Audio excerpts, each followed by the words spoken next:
Thank you for listening to the History of the Papacy, as always, and I'm your host, Steve, as always. We're on Facebook and Twitter and all the usual stuff, and you can find both by searching for A2Z History. If you have any questions, comments, or feedback, just send me an email to steve@a2zhistorypage.com. Now, for those of you on Patreon, you may have heard of this already, but today is just a little taste of what you'll be able to find on YouTube as a YouTube video special that we're going to have probably about twice a week, 3 times a week sometimes, the history of the papacy in 10 minutes or less. And it's really entire history of the papacy episodes boiled down into a 10-minute video, and we'll be revisiting some topics, and you'll be hearing some new topics. Today's a new topic, and so you'll get a little taste right now of the audio version of the history of papacy in 10 minutes or less in our Halloween special of All Hallows Eve. And we'll get into the whole history of how Halloween developed as a Christian holiday. If you go over to youtube.com and search for the history of the papacy or look in the show notes, you'll see kind of what we talk about in these history of the papacy episodes in 10 minutes. When you go over to YouTube, I really do think you're going to enjoy the videos, and definitely it's a huge support to the show to subscribe, like the video, and then when you subscribe, ring the bell so you can get more videos like this. If you like the audio, each month I'll be condensing all of the month's history of the papacy in 10 minutes videos into a one podcast audio episode that's only available for patrons at all level. And really, when you support the show at any level on Patreon, you're getting the bonus feed of all episodes early and advertisement free. Plus, you're getting depending on what level you join, into our monthly book club, where each month a different patron will be selected to win a book that I use for research and all that sort of thing. So I definitely think you're going to enjoy that. And you're really supporting the show. You're getting on the diptychs, which we'll get into soon. And in traditional Christianity, we might as well talk about it now, the diptychs are the list of bishops who are commemorated at each Mass and liturgy. And when you become a patron on Patreon, you get entered into the history of the papacy diptych, so you will be commemorated at every episode. Definitely check it out. I think you're going to like it. It's patreon.com/history of the papacy. Check it out there. Check it out in the show notes. Go over to YouTube. So many ways to enjoy. Let us quickly commemorate the Patreon patrons on the history of the papacy diptychs. We have Joran and William at the Alexandria level and Paul the Magnificent at Constantinople. I really hope you enjoy this Halloween special, and I will talk to you soon.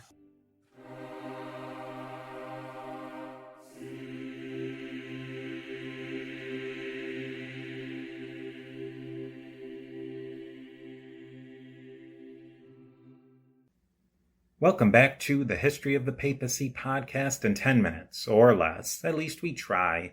Definitely no more than 15 minutes. And thank you for watching and listening. The evening vigil before All Saints' Day and All Souls' Day is a big deal. The All Hallowtide, a time for remembering those who have passed before us. Or get dressed up, scrounge for candy, decorate pumpkins, eat donuts, drink cider, and maybe play a prank or two around the neighborhood. Maybe this time of mid-fall, at least in the Northern Hemisphere, is the time for all of the above.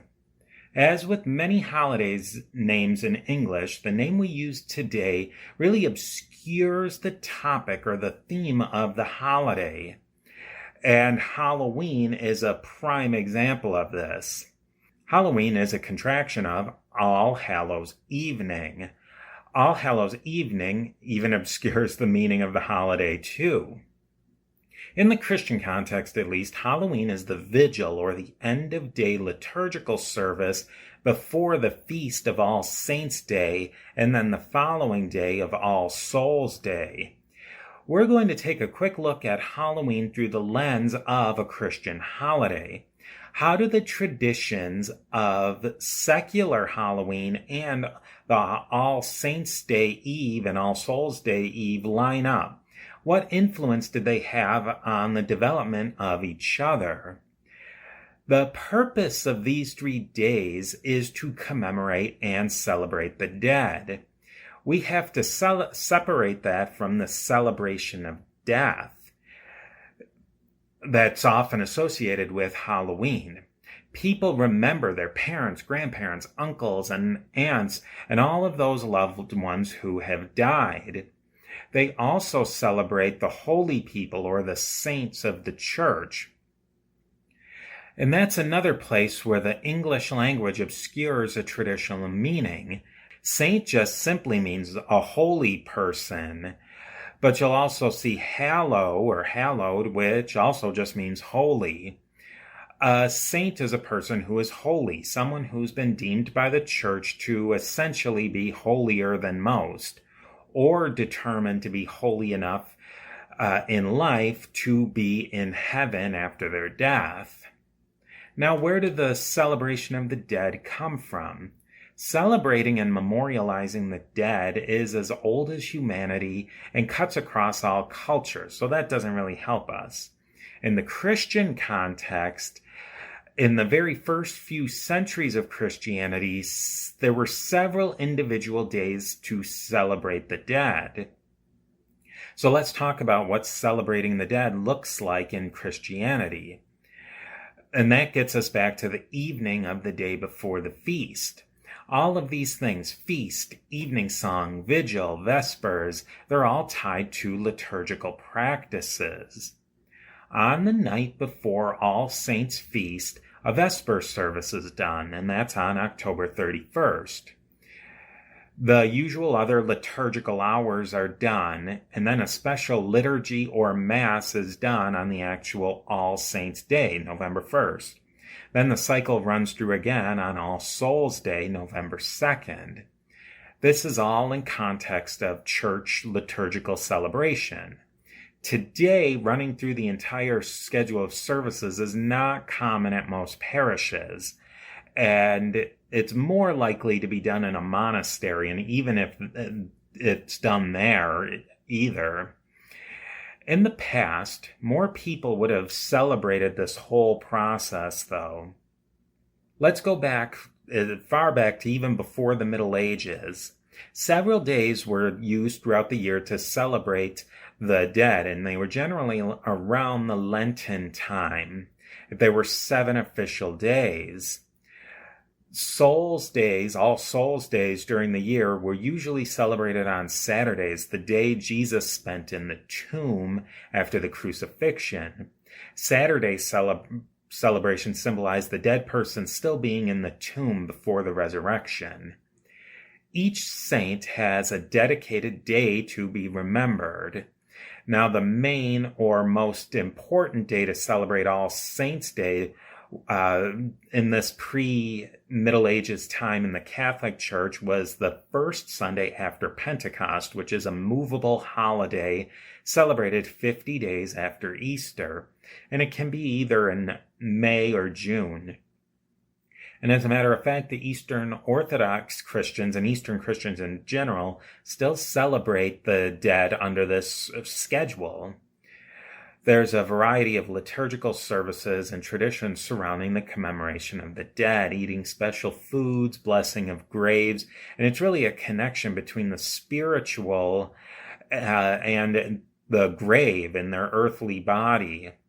The Latin Church of Western Europe commemorated the dead in a similar way up until the early Middle Ages, Dark Ages, and certain influences of local groups and local traditions in the West kind of changed this, starting in around the time 609, when the Pantheon in Rome was turned into the Church of St. Mary and all the Martyrs by Pope Boniface IV. martyrs, being holy people, they got an entire church and day dedicated to them. I know what you're going to say, and you'll guess that day as May 13th. No, we're not at October 31st and November 1st yet, so we have to dig a little bit deeper.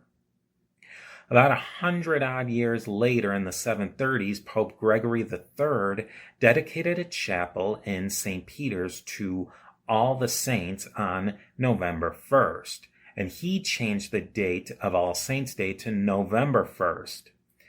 Other dates were still used, but this November 1st day was actually locked in by Gregory IV in 844. And this may have been pushed by some German, Frankish church officials who were in turn pushed by some Irish clerics in their ranks. And this is when the Irish finally come in. This is where we get into all these theories of why the above dates have been made All Saints and All Souls Day. Most of the theories on why Christian holidays are on certain dates is all in the name of syncretism, Christians gobbling up pagan customs and holidays for its own use. Halloween, Christmas, Easter all have their theories on why they are set on certain days. Christmas and Easter will have to wait, but let's talk about Halloween and how this first May 13th date was supposed to be syncretized. It was actually, the theory is that it was meant to line up with a Roman holiday of spirits and the dead. Then we get into the revised November 1st Halloween date, and that's said to have come from Irish pagan holidays, namely the Samhain holiday. Now, Samhain, an Irish festival, fall harvest festival, was celebrated in the neighborhood of the end of October through early November. Many of our favorite Halloween traditions, such as trick-or-treating, guising, or wearing costumes, jack-o'-lanterns, etc., can in some way be described back to the Samhain, or if at least not directly Samhain, to Irish Celtic pagan customs. There are always several problems linking Christian holidays and dating to the pagan holidays in general, and then Samhain in particular. And we always look at dates. Roman and pagan holidays often didn't have fixed dates. Roman and pagan holidays could have differences in their dating from days to even weeks. Then we have evidence. We have very little evidence of what people actually did on Samhain. And some of the things that we would connect to Halloween and to that celebration are actually from neo-pagan movements that didn't really pop up until the 18th and the 19th centuries. Now, November 1st is All Saints' Day and November 2nd is All Souls' Days. Could be a conspiracy to suppress Samhain, but there is really no direct evidence or even a ton of circumstantial evidence to prove that. The circumstantial case is that Alcuin, an Irish monk who worked for the Franks, pushed the Pope in Rome to change the date of All Saints to a day to cover up Samhain. It seems like a huge stretch to me to think that an Irish monk born and who worked for the Franks during a tremendously unsettled time got a feast day changed in far-off Rome simply to suppress a pagan holiday back in Ireland that was kind of going out of fashion long before he was even born. And why would people in Rome City care about an Irish pagan holiday so much to change their day that they traditionally had used to celebrate the dead to make sure that they didn't have to deal with an Irish holiday? Were Roman popes so concerned with a regional holiday in Ireland that they changed the entire celebration day of a major holiday in central Italy just to cover up Samhain? Alternatively, we have to believe that somehow the Irish monk Alcuin somehow affected the changing of All Souls' Day and All Saints' Day before he was born, and locking in the November 1st date long after he was dead. This Alcuin was so tricky, he didn't even use October 31st. He tricked everyone and made it the next day in the calendar. It's much more likely that there were many dates people honored their dead and remembered, and honoring the dead is a tradition most cultures celebrate. Halloween, as it's celebrated in North America, is definitely a syncretization itself. Irish, Scottish, English, and other elements are combined. New syncretizations, such as Dia de los Muertos elements, a predominantly Mexican celebration of All Souls Day, has been syncretized into many Halloween celebrations and traditions. The Mexican celebration of Dia de los Muertos itself is a syncretization of native Mesoamerican religious beliefs with Catholic Christian All Souls Day celebration. So the circles just keep coming back around. Maybe the lesson here is that people adapt and refine cultural elements to fit into pre-existing traditions. There's no copycatting, and that history is much more complicated than just playing gotcha. So there you go. Enjoy Halloween if you want. Celebrate All Saints and All Souls Day the next day, or wait a few months and celebrate All Souls Day 7 times. Maybe wait 6 months and celebrate All Saints Day again in the old-fashioned way they used to do it. Then again, you could try and reintroduce Halloween in May. That would be a much better time to trick-or-treat, in my opinion. So many options, so many things to change. Thank you to all our patrons on Patreon. Join us there to support the show. Make sure to click like, subscribe, and ring the bell to get more videos like this, and I will see you next time.